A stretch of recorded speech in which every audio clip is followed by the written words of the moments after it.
نحمده ونصلي على رسوله الكريم أما بعد قال الله تبارك وتعالى في كلامه المجيد أعوذ بالله من الشيطان الرجيم بسم الله الرحمن الرحيم يا أيها الذين آمنوا اتقوا الله وكونوا مع الصادقين قال النبي صلى الله تعالى عليه وسلم بلغوا عني ولو آية او کما قال النبی صلی اللہ علیہ وسلم جب سر میں ہوائے طاعت تھی جب سر میں ہوائے طاعت تھی سر سبز و شجر امید کا تھا جب سر عصیاں چلنے لگی اس پیڑ نے پھلنا چھوڑ دیا اللہ کی راہیں ہیں اب بھی کھلی آثار و نشاں سب قائم ہیں اللہ کے بندوں نے لیکن اس راہ پر چلنا چھوڑ دیا۔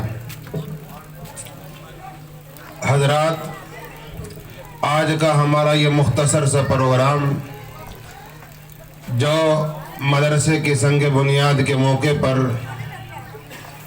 یہاں منعقد کیا گیا ہے،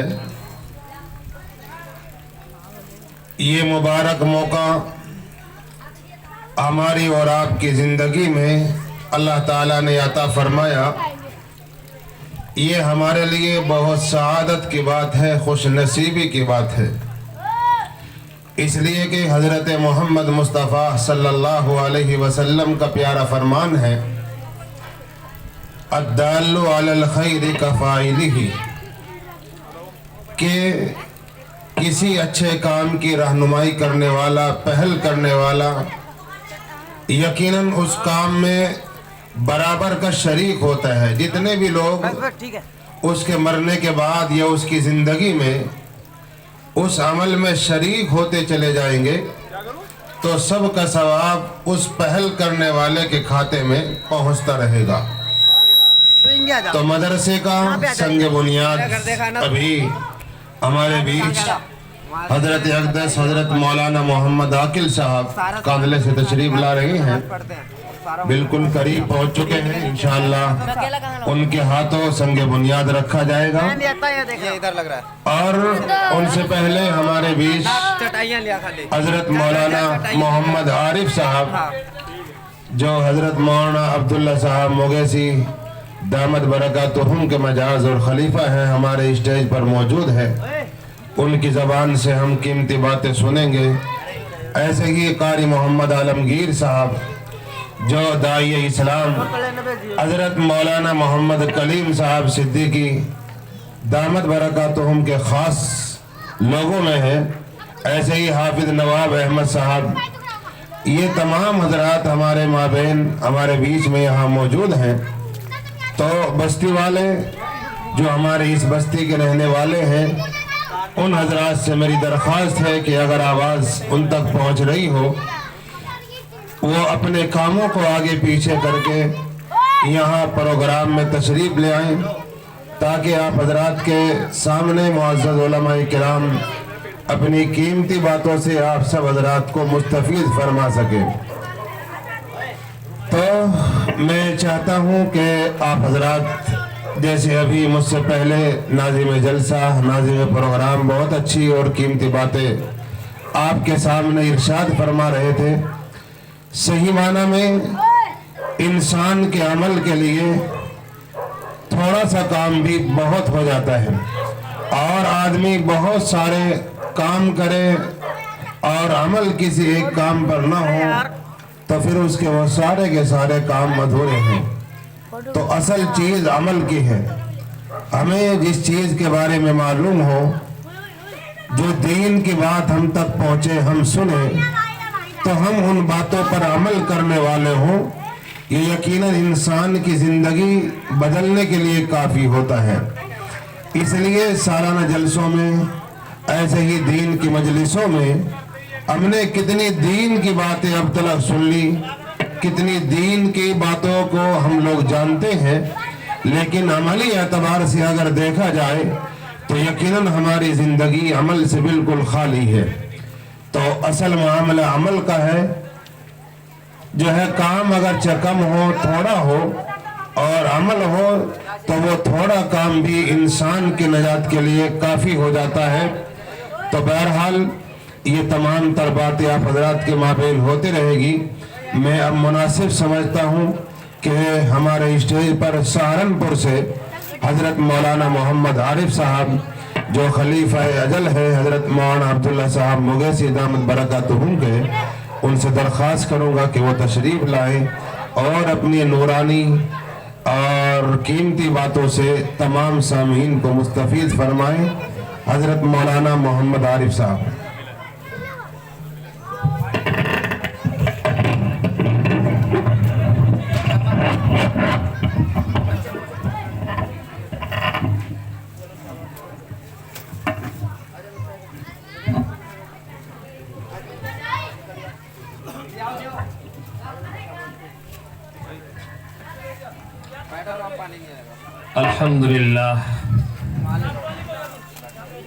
الحمدللہ رب العالمین، الصلاة والسلام علی سید الانبیاء والمرسلین وآلہ واصحابہ اجمعین.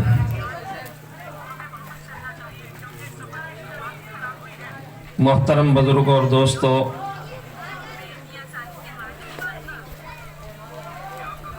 بہت ہی مبارک یہ پروگرام ہے.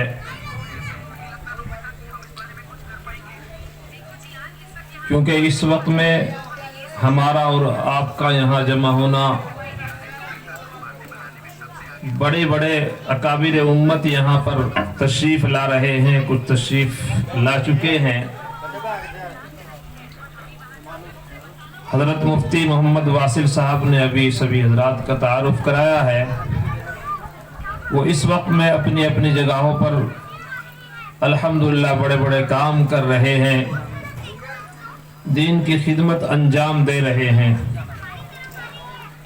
جس چیز کی اس وقت ضرورت ہے، جس چیز کی امت کو اس وقت چاہت ہے، وہ امت کی پیاس کو بجھا رہے ہیں اپنے اپنے وقت کے.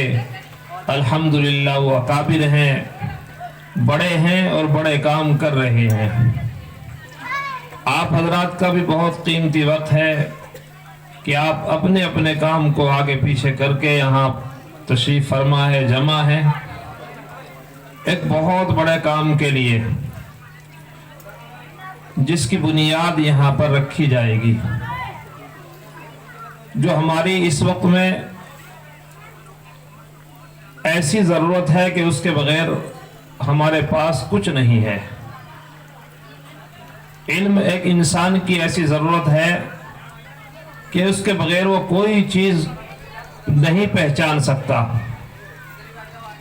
اور علم کا ذریعہ مدرسہ اور دوسرے لفظوں میں اس کو کہتے ہیں اسکول، یہ علم کے ذرائع ہیں.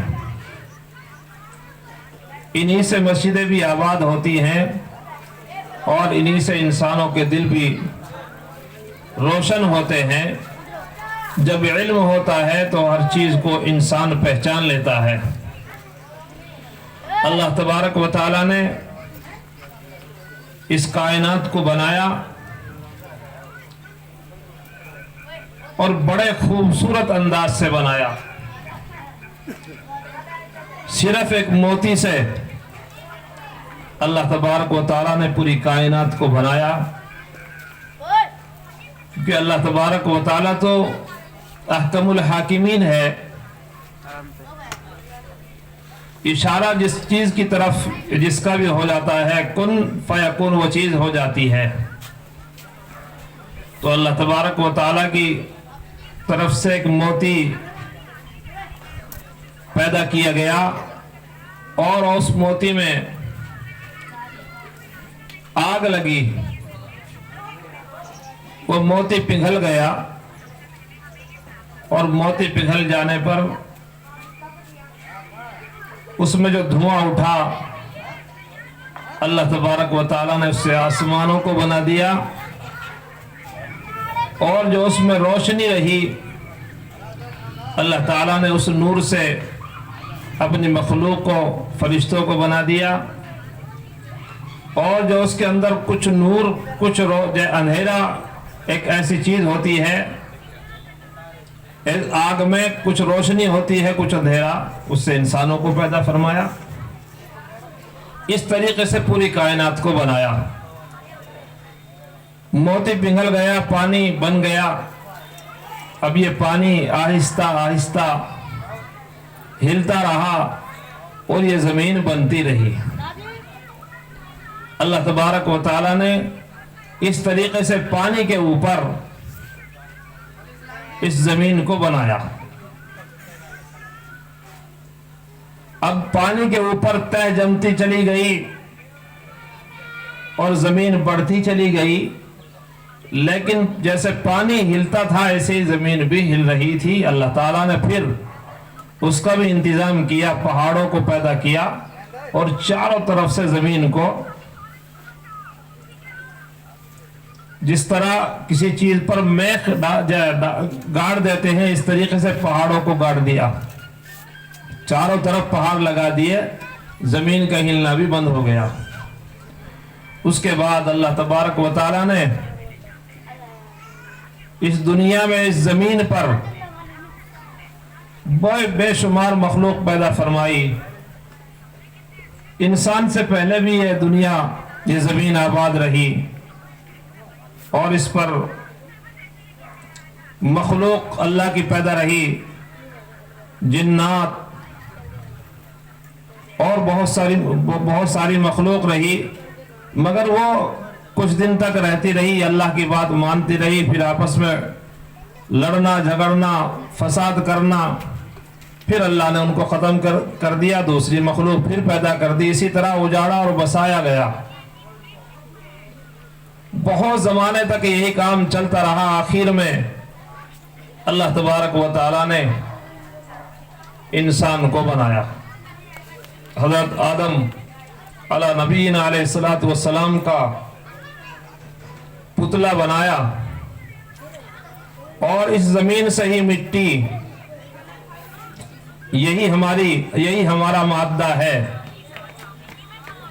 فرشتے کے ذریعے سے مٹی اٹھائی گئی، الگ الگ جگہوں سے مٹی اٹھائی گئی اور اس سے پھر اللہ تعالیٰ نے حضرت آدم علیہ السلام کا مادہ تیار کیا، پتلا بنایا گیا۔ جو زمین کا حال ہے وہی انسان کے جسم کا حال ہے، اسی طرح ملتا ہے، کہیں زمین پر گھاس اگتا ہے کہیں نہیں اگتا ہے، اسی طرح حال انسان کے بدن کا جسم کا بھی ہے۔ تو بہرحال اللہ تعالیٰ نے انسان کو بنایا، لیکن بنانے سے پہلے اللہ کی ایک پاک مخلوق ہے جس کو ہم فرشتہ کہتے ہیں، ملائکہ کہتے ہیں، اور وہ ایسی پاک مخلوق ہے جس کے بارے میں فرمایا لا یعصون اللہ ما امرہم، کہ گناہ تو بہت دور کی چیز ہے، وہ گناہ کے بارے میں سوچ بھی نہیں سکتے، ان سے گناہ ہوتا ہی نہیں، کیونکہ وہ بالکل نور کی مخلوق ہے، وہ گناہ کبھی کر ہی نہیں سکتے، نہ گناہ ان سے صادر ہو سکتا ہے۔ گویا کہ اللہ نے گناہ کا مادہ ان کے اندر رکھا ہی نہیں ہے، وہ تو رات دن اللہ کی فرم برداری میں لگے رہتے ہیں۔ چنانچہ فرشتوں کی ایک جماعت ہے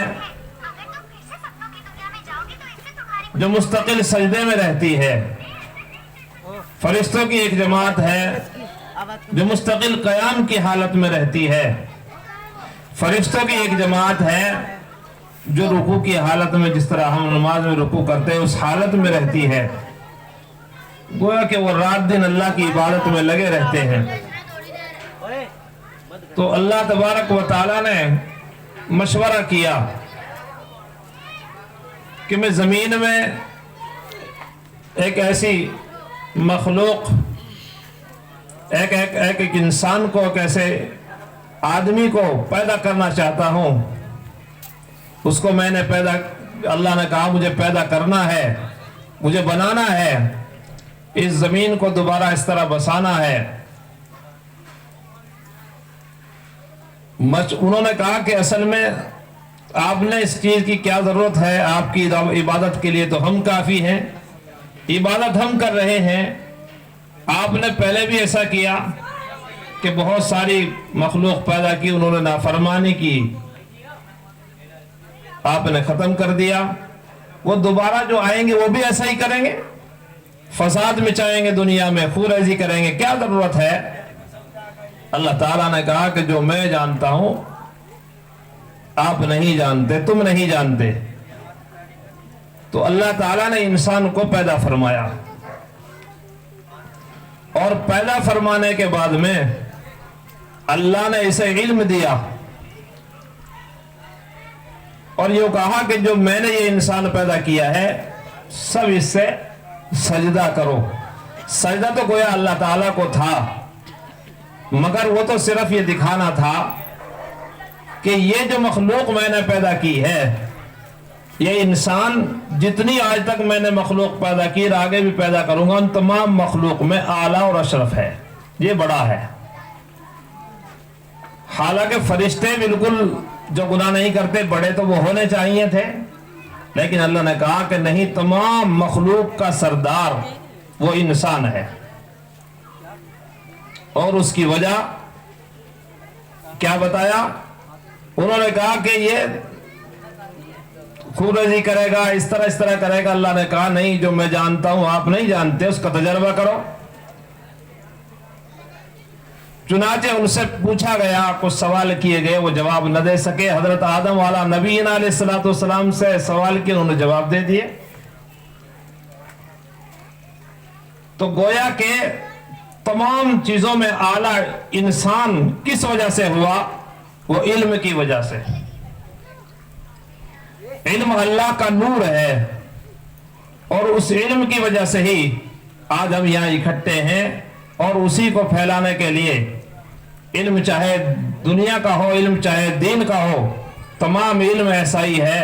علم تو علم ہوتا ہے، اس لیے اللہ تعالیٰ سے یہ ہمیں دعا کرنی چاہیے کہ سب سے پہلی چیز ہے علم، اس کے بعد تمام چیزیں آتی ہیں، اعمال اس کے بعد انسان کرتا ہے۔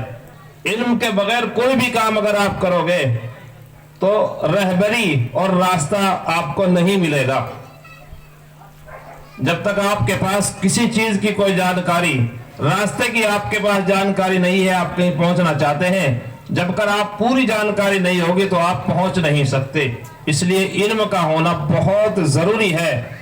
یہ آج ہماری اولین ضرورت ہے، یہ نہیں کہ دین کا ہی علم، دین کا ضروری مسلمان کے لیے، لیکن دنیا کا علم بھی ضروری ہے دنیا میں رہنے کے لیے۔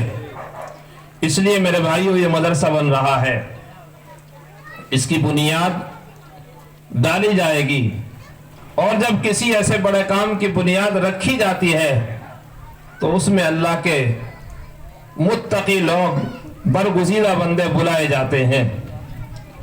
تو اسی لیے یہاں پر بھی اللہ کے برگزیدہ اور متقی لوگ جو اللہ کی عبادت میں لگے ہوئے ہیں، دین کی خدمت میں لگے ہوئے ہیں، اور ایسی خدمت وہ کر رہے ہیں جو دنیا میں سب سے اعلیٰ ہے۔ خیرکم من تعلم القرآن وعلمہ، جو سب سے بہترین چیز ہے۔ آج دنیا میں سب سے بہترین انسان وہی ہے جو قرآن پاک کو پڑھے اور پڑھائے، جو علم سیکھے اور سکھائے۔ آپ کہیں گے کہ وہی نہیں، جو اس میں تعاون کرے، جو ان کی مدد کرے، جو ان کو اچھی نگاہ سے دیکھے، وہ تمام کے تمام اس میں داخل ہے۔ اس لیے میرے بھائیوں، ہمیں اس کی پوری دل کھول کر امداد بھی کرنی چاہیے، اور محبت کی نگاہ سے اس کو دیکھنا چاہیے۔ اس کی تمام ضرورتوں کو ہمیں اپنی ضرورت سے پہلے سمجھنا چاہیے۔ اگر آپ ایسا کریں گے تو اللہ تبارک و تعالیٰ بھی آپ کی ضرورتوں کو اسی طرح پورا فرمائیں گے۔ اپنے بچوں کو پڑھانے کے لیے ہمیں ضروری ہے کہ ہم علماء کی قدر کریں اور طلباء کی بھی قدر کریں۔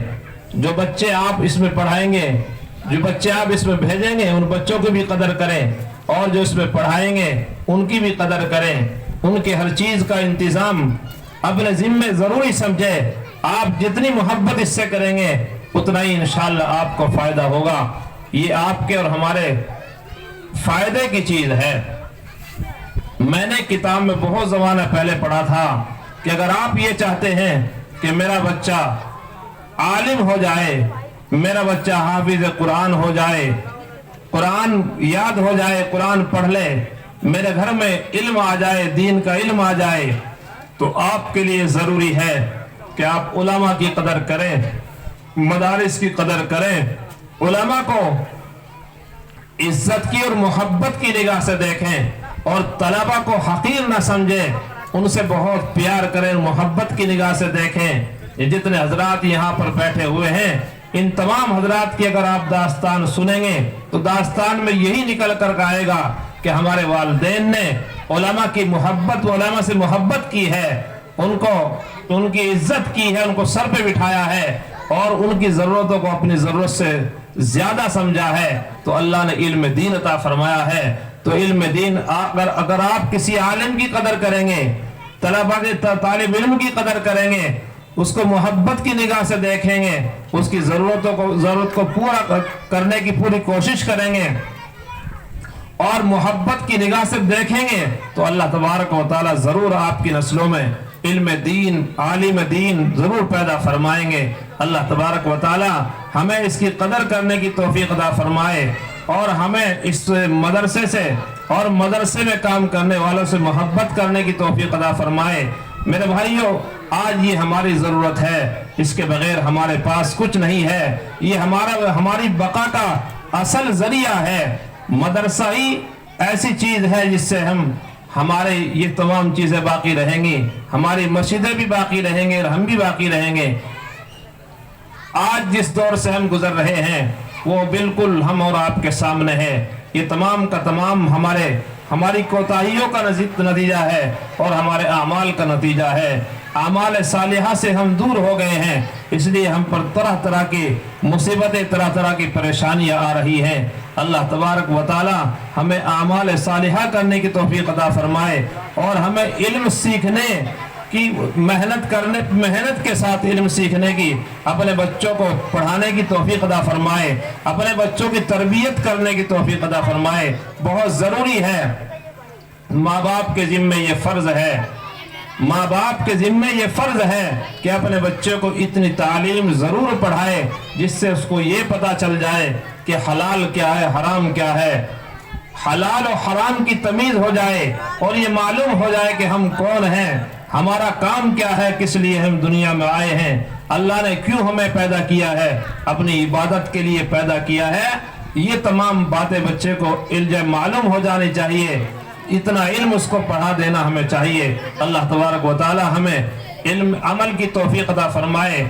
جس ہستی کا ہم تمام کو انتظار تھا, الحمدللہ وہ ہستی آ چکی ہے. اس وقت میں ہمارے حضرت تشریف لا چکے ہیں, انہی کے ہاتھوں سے مدرسے کی بنیاد رکھی جائے گی.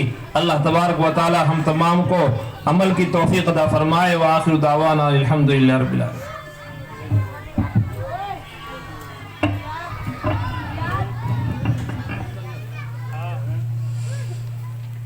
حضرت مولانا محمد عارف صاحب بہت اچھی اور کام کی باتیں تعلیم کے تعلق سے آپ حضرات کے سامنے پیش کر رہے تھے, اور انہوں نے یقیناً ہمیں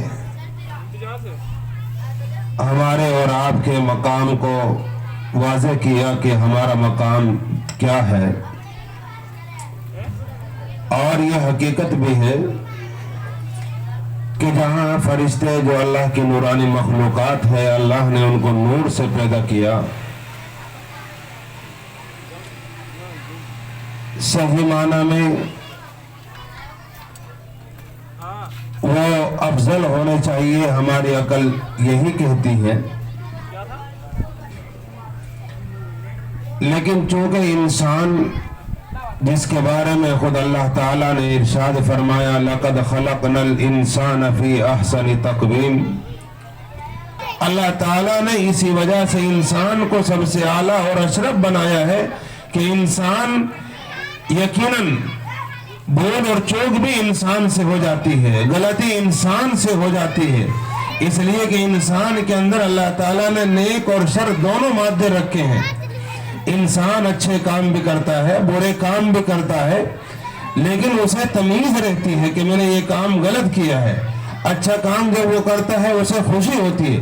اور یہ یقیناً آدمی جب کوئی غلط کام دنیا میں کرتا ہے, کوئی برا کام دنیا میں کرتا ہے, تو اس کے دل میں گھٹن سی ہوتی ہے, اور اس انسان کو یقیناً یہ محسوس ہوتا ہے کہ میں نے یہ بہت غلط کام کیا ہے, لیکن کر دیا. اب اس کے بعد اگر انسان نادم ہو جائے, شرمندہ ہو جائے, اللہ سے توبہ کر لے, تو میرے بھائی اور بزرگوں, حضرت محمد مصطفیٰ صلی اللہ علیہ وسلم نے ارشاد فرمایا, التائب من الذنب کمن لا ذنب لہ, کہ جب انسان گناہ کرنے کے بعد اس کام سے توبہ کرتا ہے, شرمندہ ہوتا ہے, تو حدیث میں آتا ہے کہ وہ انسان ایسا ہو جاتا ہے گویا اس نے گناہ کیا ہی نہیں.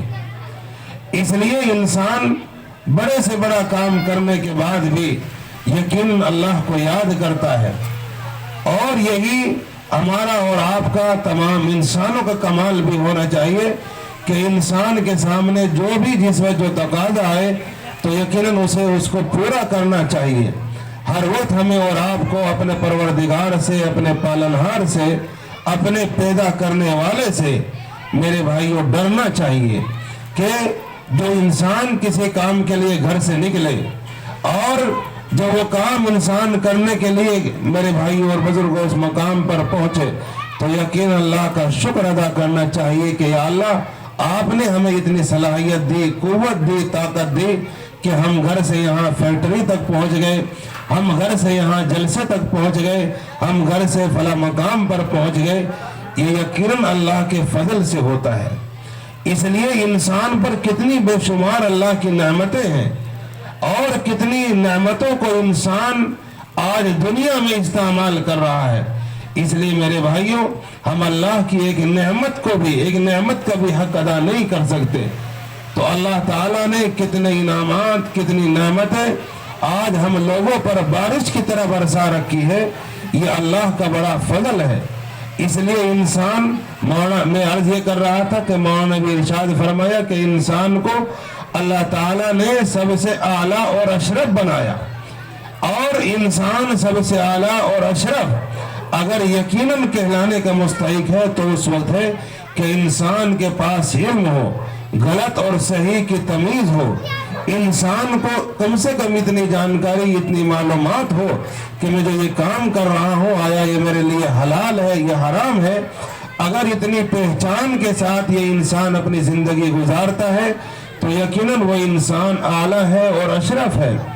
اور اگر میرے بھائیوں ہمارے اندر انسانیت نام کی کوئی چیز نہ ہو اور ہمارے میں اور جانور میں کوئی فرق نہ ہو, بہت سارے ہم اور آپ سماج اور معاشرے میں دیکھتے ہیں کہ کتنے اللہ کے بندے وہ ہیں کہ یہ یقیناً دنیا میں صرف اپنے لیے جیتے ہیں, دنیا میں صرف اپنے لیے سوچتے ہیں, دنیا میں صرف وہ یہ چاہتے ہیں کہ مجھے ترقی ہو جائے, مجھے ترقی مل جائے, مجھے مال مل جائے, میرے دوسرے کسی بھائی کو یہ چیزیں حاصل نہ ہو. تو اس لیے ایسے انسان اگرچہ بظاہر گھومتے پھرتے وہ ہمیں انسان نظر آتے ہیں, لیکن وہ میرے بھائیوں انسان نہیں ہے, بلکہ وہ انسانی شکل میں درندے ہوتے ہیں. وہ انسانی شکل میں جو ہے سماج اور معاشرے کا نقصان کرنے والے ہوتے ہیں. اس لیے میرے آقا حضرت محمد مصطفیٰ صلی اللہ علیہ وسلم نے ارشاد فرمایا ہے, خیر الناس من ينفع الناس, کہ لوگوں میں سب سے اچھا انسان وہ ہے کہ جو دوسروں کو خیر, جو دوسروں کے بارے میں سوچے.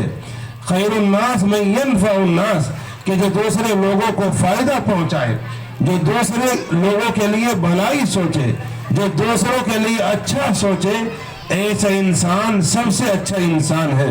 اس کی سوچ اچھی ہوتی ہے. اور وہ انسان کہ جس کی سوچ اچھی ہو, جو دوسروں کے بارے میں اچھا سوچتا ہو, یقیناً وہ انسان دنیا میں ترقی کرتا ہے. اللہ کی طرف سے اس کے لیے نصرتوں کے فیصلے ہوتے ہیں, اللہ کی طرف سے اس کے لیے مددوں کے فیصلے ہوتے ہیں. اللہ تعالیٰ قدم قدم پر اس کی رہنمائی فرماتے ہیں, اللہ تعالیٰ قدم قدم پر اس کی حفاظت فرماتے ہیں, اللہ تعالیٰ ایسے انسان کی روزی کا انتظام یقیناً غائبانہ کرتے ہیں، اسے امید بھی نہیں ہوتی، اور اللہ تعالیٰ اس کو ایسی جگہ سے رزق اور